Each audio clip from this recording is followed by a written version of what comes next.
اليوم في مطبخ نور بنحضر الأرز المقلي مع الكاري الأخضر. أول شي في مقلاة نحط زيت الزيتون ونضيف عليها جوانح البصل ونخليها شوية تتقلى وتتحمر عندنا. بعدين جهزت الثوم والزنجبيل شرايح طويلة بهالشكل، وأضيف عشبة الليمون بعد ما أقطعها وأضربها شوية عشان تطلع النكهة، وأضيف الكراث بعد ما قطع شرايح وأقلي الخليط كله مع بعض.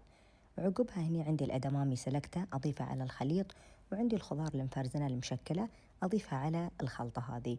وهني يجي دور الكاري بيست أو معجون الكاري الأخضر الجاهز، حلو وفي كل النكهة والطعم المطلوب. نقليها مع خلطة الخضار ونضيف عليها بعدين كريمة جوز الهند، ونقلب الخليط كله مع بعض. عقب ما تاخذ النكهة نضيف الملح ونشيل أعواد الليمون جراس لأنها مش حلوة تطلع في الطبق. وعقبها نضيف الأرز الأبيض المسلوق ونخليه كله ينخلط مع بعض وياخذ النكهة المطلوبة.